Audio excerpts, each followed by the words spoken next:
Alright guys, so I'm going to show you a particular thing about these LS series motors that might cause issues, especially on a high mileage motor. This is the oil pickup tube right here with the screen on the end of it. And this end right here goes in the bottom of the oil pump. The oil pump's driven by the camshaft, and I'll show you that later. But this O-ring right here seals this pickup tube to the bottom of the oil pump. And this O-ring, over time and mileage, it will swell or it will crack, and it will draw air right in here between the pickup tube and the oil pump, and to make the lifters loud, and it'll starve the cam bearings for oil. And if you look at this cam bearing, and this is why I'm replacing the cam bearings in this motor, and I've seen a couple of high mileage LS series motors that did this, so it's a common problem. Now this O-ring right here looks really good and really tight, but I'm going to replace it anyway. But my thought is that this O-ring might have been replaced, because I've seen quite a few of them that it'll swell and it'll leave a space between the pickup tube and the oil ring, and that's what draws air. Or I've seen them completely cracked.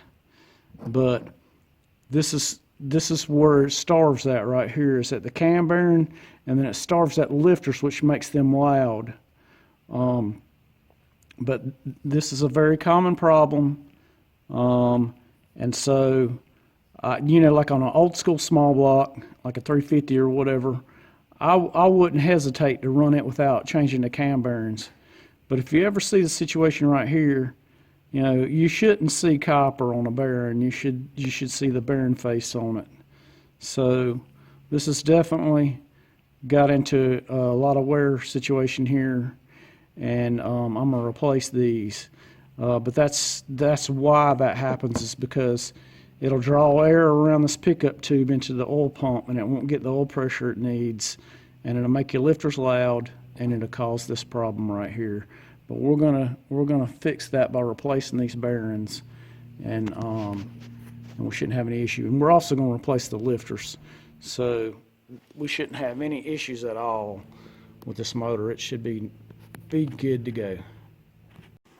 All right, so when it comes to cleaning up stuff like the cylinder head, this right here is my favorite tool. And this thing will spick and span for the most part, and it won't hurt the gasket surfaces or anything. So we'll get on this and show you how this works. I mean, if you see all the gasket surfaces, you can see it's pretty much a mess. And we'll clean this thing up, and then we'll break it down, or we can get it ready to rebuild and everything. So just hang tight, and I'll show you how it's done.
So for a quick once over, well, it don't look too bad.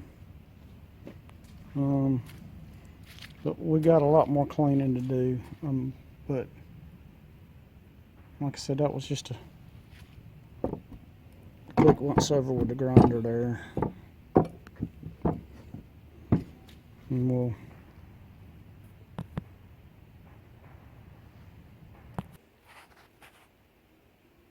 so yeah, we ain't even hit it with any degreaser or anything. We just the grinder and knocked all the gasket surfaces clean. And we'll hose this thing down with degreaser and clean it all up and everything. Then we'll pop it apart and we'll lap the valves in. We'll put new valve stem seals on and change the valve springs. But that's all in the future. We ain't quite there yet. So y'all hang on. Alright, so you see I've got all the valves numbered where they go. This is the passenger side head, so this is the even bank. We got all the valves numbered so when we pop them out we'll know where they go. That way we can keep everything straight. So I'm going to show you how to get these valves out the easy way, and we'll go from there. All right.